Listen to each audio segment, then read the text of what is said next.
Hello friends, welcome to toppers world. ഇന്ന് നമ്മൾ നോക്കാൻ പോകുന്നത് 9ാം ക്ലാസ്സിൻ്റെ സോഷ്യൽ സയൻസ് ആണ്. അതിലെ ഹാഫ് ഇയർലി എക്സാം അനലൈസിസ് ആണ്.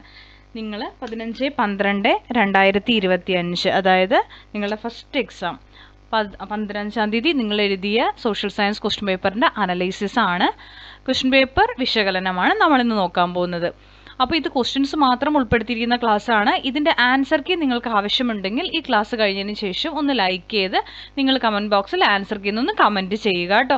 എല്ലാ സബ്ജക്ട്സിൻ്റെയും ആൻസർ കീ നമ്മുടെ ചാനലിൽ അവൈലബിൾ ആയിരിക്കും. ക്ലാസ് തുടങ്ങുന്നതിന് മുമ്പ് നമ്മുടെ ചാനൽ ആദ്യമായി കാണുന്നവരുണ്ടെങ്കിൽ സബ്സ്ക്രൈബ് ചെയ്തൊന്ന് സപ്പോർട്ട് ചെയ്യണേ. അപ്പോൾ നമുക്ക് നോക്കാം.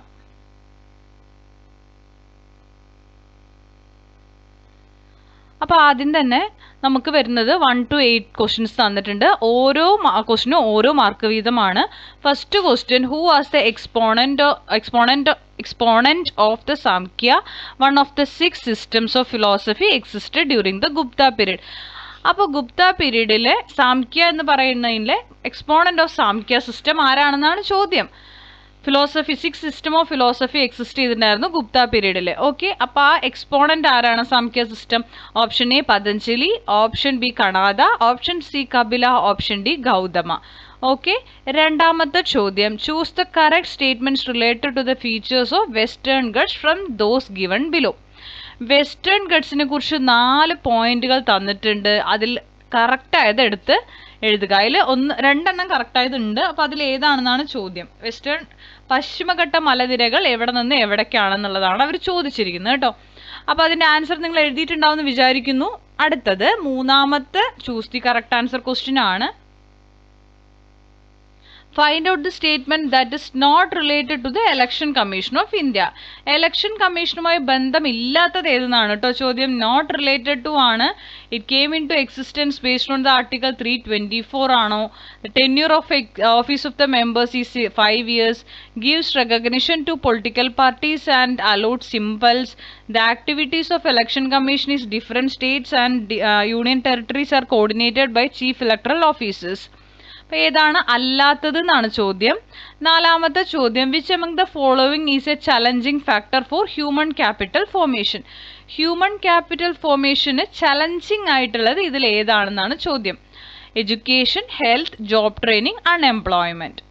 5, arrange the items column B appropriate to column A. രണ്ടും മാച്ച് ദി ഫോളോവിങ് ആണ്.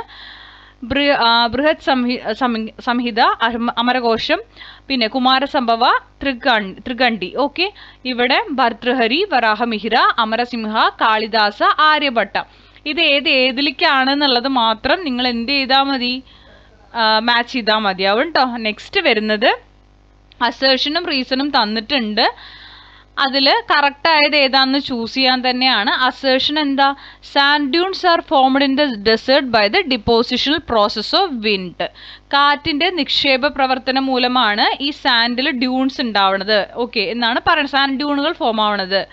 റീസൺ എന്താണ് അവർ പറയുന്നത്? The rate of abrasion on rocks in the desert is high up to a certain height where the rocks wear out considerably. Okay, ഇതിൽ ഏതാണ് റീസണും അസേർഷനും റീസണും correct ആണോ എങ്ങനെയാണെന്നാണ് ചോദിച്ചിരിക്കുന്നത് കേട്ടോ. അപ്പം ഇതിൽ ABCD ഓപ്ഷൻ ഏതാണെന്ന് ചൂസ് ചെയ്താൽ മാത്രം മതി നിങ്ങൾക്ക്. ഏഴാമത്തെ, select the one related to population density. Population ഡെൻസിറ്റിയുമായി റിലേറ്റ് ചെയ്തത് ഏതാണ്? Total population of a place ആണോ? Male population of a place ആണോ? Average population per square kilometre area? Ratio between male and female population of a place. ഇതിൽ ഏതാണെന്നുള്ളത് എഴുതണം. എട്ടാമത്തെ, statement 1ഉം statement 2ഉം തന്നിട്ടുണ്ട്. സ്റ്റേറ്റ്മെന്റ് 1 എന്താ? The boundary line separating 2 watersheds is called water divide. Statement 2, Eastern Ghats is the major water divide in peninsular India. Analysis the above statements and choose the correct option from those given below. അതിൽ ഏതാണ് correct എന്ന് choose ചെയ്യുക. ഇനി അടുത്തത് കണ്ടോ, 9ാമത്തെ ഒരു chart fill ചെയ്യാനാണ് നിങ്ങൾക്ക് തന്നിരിക്കുന്നത്. 2 മാർക്കാണ്. 2 കാര്യം ഫില്ല് ചെയ്ത് 2 മാർക്കാണ് നിങ്ങൾക്ക്. ഡിഫറൻസസ് ഇൻ ലാൻഡ് ഗ്രാൻസ്, അന്ന് ശതവാഹനാസ് ഉണ്ട്. ഇവിടെ ആരായിരിക്കും വരിക? ഗുപ്ത പീരീഡ് ഗുപ്ത ആയിരിക്കുമോ? ആരാണെന്നുള്ളത് എഴുതണം. അതേപോലെ അവരുടെ ഫീച്ചേഴ്സ് ബിയിൽ ഫില്ല് ചെയ്യുക. ഓർ അതല്ലെങ്കിൽ അന്ത്യാജാസ് തന്നിട്ടുണ്ട്. അതിൽ നിങ്ങൾക്ക് 2 ഫില്ല് ചെയ്യാനും ഉണ്ട്. ഓക്കെ, ഗുപ്ത പീരീഡ് തന്നെയാണ് കേട്ടോ. കൂടുതൽ ചോദ്യങ്ങളും ഗുപ്ത പീരീഡിലത്തെ ആ ചാപ്റ്ററുമായിട്ട് റിലേറ്റ് ചെയ്തിട്ടാണ് ഇനി 10ാമത്തെ ചോദ്യം, eradication of poverty is essential for human capital formation. Substantiate. അതായത് ഇറാഡിക്കേഷൻ ഓഫ് പോവേർട്ടി എന്ന് പറഞ്ഞാൽ എന്താ? ദാരിദ്ര്യ നിർമ്മാർജ്ജനം ഹ്യൂമൻ ക്യാപിറ്റൽ ഫോർമേഷന് അനിവാര്യമാണ്. അത് നിങ്ങളോടൊന്ന് സബ്സ്റ്റാൻഷിയേറ്റ് ചെയ്ത് എഴുതാൻ പറഞ്ഞിട്ടുണ്ട്. അടുത്തത് 11, write the features of Rajya Sabha upper house of the Indian parliament. രാജ്യസഭയുടെ ഫീച്ചേഴ്സ് എഴുതുക. നിങ്ങൾ രാജ്യസഭ ലോകസഭയൊക്കെ പഠിച്ചതല്ലേ അത്. അടുത്ത 12, what are the characteristics of Deccan trap. ഈ ഡെക്കാൻ ട്രാപ്പ് ഏരിയയുടെ ക്യാരക്ടറിസ്റ്റിക്സ് എഴുതുക. ഓക്കെ. 13 എന്താ ചോദിച്ചിരിക്കുന്നത്?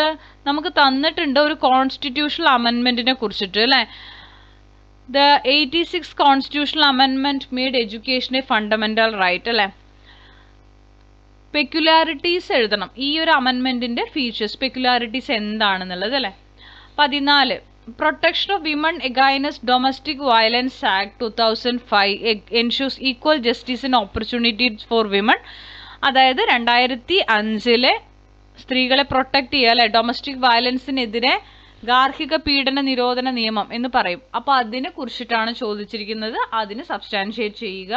15, guest workers are coming to Kerala from other states of India in search of employment. Which type of migration is this? Explain. അതായത് നമ്മുടെ ഒരു സ്റ്റേറ്റിൽ നിന്ന് വേറൊരു സ്റ്റേറ്റിലേക്ക് ആൾക്കാർ കുടിയേറി പാർക്കുക, മൈഗ്രേറ്റ് ചെയ്യുന്നുണ്ട് അല്ലെ. അപ്പൊ ഏത് ടൈപ്പ് ഓഫ് മൈഗ്രേഷൻ ആണ് ഇതെന്നുള്ളതാണ് ചോദിച്ചിരിക്കുന്നത്. എക്സ്പ്ലെയിൻ ചെയ്യുക. നെക്സ്റ്റ് നമുക്ക് 16 മുതൽ 23 എണ്ണം ഉണ്ട്. അതിൽ എന്താണ് 3 മാർക്ക് വീതമാണ് അല്ലേ. നോക്കാം. 16, write the main ideas of Ashoka's Dhamma. അശോകന്റെ ധർമ്മത്തിന്റെ ആണ് എഴുതേണ്ടത്. 17, the most favourable condition for sugar cane cultivation persist in the Deccan plateau region even though the northern plains dominates in the area of cultivation. Substantiate the statement. കരിമ്പ് കൃഷി Deccan plateau റീജിയനിലാണ് ഏറ്റവും favourable ആയിട്ടുള്ളത് അല്ലേ. നമ്മുടെ നോർത്തേൺ പ്ലെയിൻസ് നല്ല രീതിയിൽ cultivation ഏറ്റവും പറ്റിയ ഏരിയ ആയിരുന്നിട്ട് പോലും എന്തുകൊണ്ടാണ് കരിമ്പ് കൃഷി ഡെക്കാൻ പ്ലാറ്റ്യൂവിൽ ചെയ്യുന്നതെന്നാണ് ചോദിച്ചിരിക്കുന്നത് കേട്ടോ. 18, mention the law passed for the welfare of those working in the unorganised sector. Evaluate the role of this law in ensuring the safety of workers in the unorganised sector. അപ്പോൾ ആ organised സെക്ടറിനെ കുറിച്ചും unorganised സെക്ടറിനെ കുറിച്ചും ഒക്കെ നിങ്ങൾ പഠിച്ചിട്ടുണ്ട്. അപ്പോൾ ഈ unorganised സെക്ടറിൽ ജോലി ചെയ്യുന്നവർക്ക് വേണ്ടി ഒരു നിയമം പാസ്സാക്കിയിട്ടുണ്ട്. അതിനെക്കുറിച്ച് എഴുതണം. 19, how did land grants helps to spread agriculture during the Gupta period. Gupta പീരീഡിലെ ലാൻഡ് ഗ്രാൻഡ് സിസ്റ്റത്തിനെ കുറിച്ച് എഴുതുക. 20, what is the importance of measuring national income. National income കണക്കാക്കുന്നതിന്റെ ഇമ്പോർട്ടൻസ് എന്താണ്. 21, what problems arise when the population of a country increases. ഒരു രാജ്യത്തെ ജനസംഖ്യ കൂടിയാൽ എന്തൊക്കെ പ്രശ്നങ്ങൾ ഉണ്ടാകും. 22, write the characteristic features of Bhabar region. ബാബറും ബംഗറും ഒക്കെ നിങ്ങൾ പഠിച്ചിട്ടില്ലേ. ബാബർ റീജിയനെ കുറിച്ചിട്ടുള്ള ഫീച്ചേഴ്സ് എഴുതുക എന്നാണ് കേട്ടോ. 22. 23, കംപ്ലീറ്റ് ദ ടേബിൾ ആണ്. ഡിഫറെന്റ് ടൈപ്സ് ഓഫ് അൺഎംപ്ലോയ്മെന്റ് ഉണ്ട്, അതിന്റെ features. Open unemployment, disguised unemployment, seasonal, അങ്ങനെ കുറച്ചുണ്ടല്ലോ. അപ്പം അതിന്റെ ഫീച്ചേഴ്സും അതും എഴുതാനാണ്. നമ്മൾ ഇതിന്റെ എല്ലാം ആൻസർ ഇതിൽ എന്തുകൊണ്ടാണ് പറയാത്തതെന്ന് വെച്ചാൽ ഇപ്പം നിങ്ങൾക്ക് എക്സാം നടന്നുകൊണ്ടിരിക്കുകയാണ്. ഇപ്പം നിങ്ങൾക്ക് ആൻസർ പറഞ്ഞ് നിങ്ങൾക്കത് കുറച്ചും കൂടി എന്താ പറയുക ഒരു ടെൻഷൻ ക്രിയേറ്റ് ചെയ്യാനുള്ള കാരണമാവും. അപ്പോൾ അത് വേണ്ട. ഇപ്പം എന്തായാലും കണ്ടിന്യൂസ് ആയിട്ടാണ് എക്സാം നടക്കുന്നത് അല്ലേ. അപ്പോൾ എക്സാമുകളെല്ലാം നന്നായിട്ട് നിങ്ങൾ എഴുതുക. കഴിഞ്ഞ എക്സാമിനെ കുറിച്ച് ചിന്തിക്കാതെ ഇനി വരാൻ പോകുന്ന എക്സാമിന് നന്നായി പഠിക്കുക. അതിനുശേഷം മാത്രം ഇതിൻ്റെ ആൻസർ കീ ചെക്ക് ചെയ്ത് ആൻസറുകൾ എഴുതുക. എക്സാം കഴിഞ്ഞ് സ്കൂൾ ക്ലോസ് ചെയ്യുന്നു, സ്കൂൾ തുറന്നു കഴിഞ്ഞാൽ നിങ്ങൾക്ക് എല്ലാത്തിനും ആൻസർ കീ എഴുതിയിട്ട് പോകാനുണ്ടായിരിക്കും. അപ്പോൾ നമ്മുടെ ചാനലിൽ നമ്മൾ എല്ലാത്തിനും ആൻസർ കീ പ്രൊവൈഡ് ചെയ്യുന്നതായിരിക്കും. എല്ലാവരും ഒന്ന് സബ്സ്ക്രൈബ് ചെയ്യുക. എന്നിട്ട് ആ ബെൽ ബട്ടൺ ഒന്ന് ഇനാബിൾ ചെയ്ത് വെക്കുക. നമ്മൾ ഓരോ ക്വസ്റ്റ്യൻ പേപ്പറിൻ്റെ ആൻസർ ഇടുമ്പോഴും നിങ്ങൾക്ക് അതിൻ്റെ നോട്ടിഫിക്കേഷൻ ലഭിക്കും കേട്ടോ. അടുത്ത് നോക്കാം. Answer the questions from 24 to 29 ആണ്. 4 അതിലധികമോ സെൻറ്റൻസ് വെച്ച് നിങ്ങൾ ആൻസർ ചെയ്യണം. 4 മാർക്കാണ് വരിക.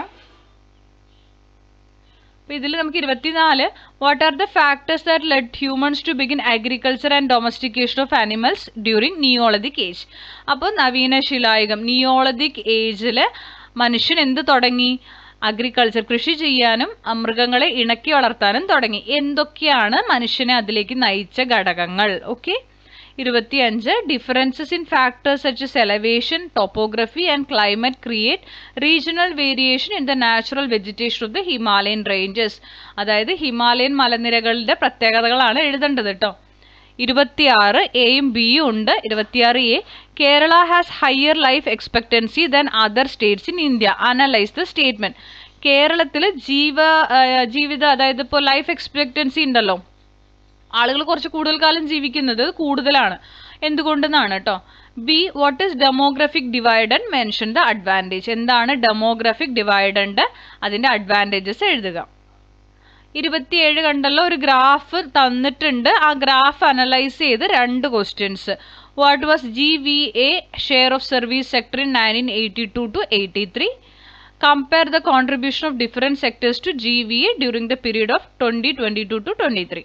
അതല്ലെങ്കിൽ അടുത്തതും അനലൈസ് ദ ഗ്രാഫാണ്. അതിനെ തുടർന്ന് 2 ചോദ്യം. What was the contribution of agriculture sector to GSVA in 2020-21? Compare the contribution of different sectors to GSVA during the period of 2020 to 23. ഇത് ഞാനിപ്പോൾ എക്സ്പ്ലെയിൻ ചെയ്യണില്ല, നമ്മുടെ ആൻസർ കീയിൽ നമ്മൾ ഗ്രാഫ് വെച്ച് തന്നെ എക്സ്പ്ലെയിൻ ചെയ്ത് തരാം. അടുത്ത 28, mark and label the geo information mention below the outline map of India. അപ്പോൾ ഇന്ത്യയുടെ ഒരു ഔട്ട്ലൈൻ മാപ്പ് നിങ്ങൾക്ക് തന്നിട്ടുണ്ടാവും. അതിൽ നമ്മൾ ഇതെല്ലാം മാർക്ക് ചെയ്യണം കേട്ടോ. River that originates from Multai and flows through the state of Madhya Pradesh, Maharashtra and Gujarat. Multai പീഠഭൂമിയിൽ നിന്ന് ഉത്ഭവിച്ച് മധ്യപ്രദേശിൽ, മഹാരാഷ്ട്ര, ഗുജറാത്തിലൂടെ ഒഴുകുന്ന നദി താപ്തിയാണ് Multai. Residual mountain range worn down by long-term erosion and which is situated to the east of Thar Desert. Hyderabad city ഏത് സ്റ്റേറ്റിലാണെന്ന് മാർക്ക് ചെയ്യുക. Plateau situated to the eastern part of central highlands. Okay. ഇനി 29, write the functions of national human rights commission. മനുഷ്യാവകാശ കമ്മീഷന്റെ functions എഴുതുക.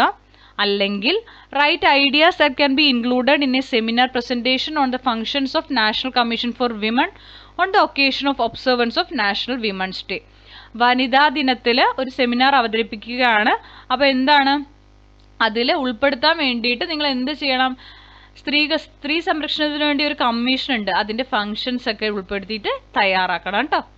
അടുത്തത് നമുക്ക് 30, 31 ഉണ്ട്. 5 മാർക്കിൻ്റെ 2 ചോദ്യങ്ങളാണ്. 30 A, land grand system broad changes in the socio cultural life of South India, evaluate. B, explain the features of Dravidian architecture with examples. Dravidian architecture ചോദിച്ചിട്ടുണ്ട്. 31 A, give an account of the 2 major geographical divisions of Thar Desert. Thar മരുഭൂമിയിലെ 2 geographical ഡിവിഷനെ കുറിച്ച് എഴുതാൻ പറഞ്ഞിട്ടുണ്ട്. അല്ലെങ്കിൽ explain the role of the climate in the formation of Thar desert. Thar മരുഭൂമിയിലെ climate ഫോർമേഷൻ്റെ ആ കാര്യങ്ങൾ എഴുതാൻ പറഞ്ഞിട്ടുണ്ട്. അപ്പോൾ ഇത്രയുമാണ് 31 ചോദ്യങ്ങൾ. കുറച്ച് വലിയ ക്വസ്റ്റ്യൻ പേപ്പർ ആണ്. അപ്പോൾ എന്തിനാ ക്വസ്റ്റ്യൻ പേപ്പർ ഇപ്പോൾ പറഞ്ഞതെന്ന് വെച്ച് കഴിഞ്ഞാൽ, ഈ ക്വസ്റ്റ്യൻ പേപ്പറിൻ്റെ ആൻസർ കീ നമ്മുടെ ചാനലിൽ നമ്മൾ അപ്ലോഡ് ചെയ്യും. അപ്പോൾ അത് നിങ്ങളെ അറിയിക്കാൻ കൂടി വേണ്ടിയാണ്. അപ്പോൾ നിങ്ങൾ ആൻസർ കീ വേണമെന്നുണ്ടെങ്കിൽ നമ്മുടെ കമൻറ്റ് ബോക്സിൽ വന്ന് ആൻസർ കീ ഒന്ന് ലൈക്ക് ചെയ്യുക, ഒന്ന് ആൻസർ കീ ഒന്ന് കമൻറ്റ് ചെയ്തിട്ട് പോവുക. അപ്പോൾ തുടർന്ന് വാച്ച് ചെയ്യുക. എല്ലാ സബ്ജക്ട്സിൻ്റെയും ആൻസർ കീ നമ്മുടെ ചാനലിൽ നമ്മൾ പ്രൊവൈഡ് ചെയ്യുന്നതായിരിക്കും. തുടർന്ന് നിങ്ങളുടെ സപ്പോർട്ട് പ്രതീക്ഷിക്കുന്നു. Thank you for watching.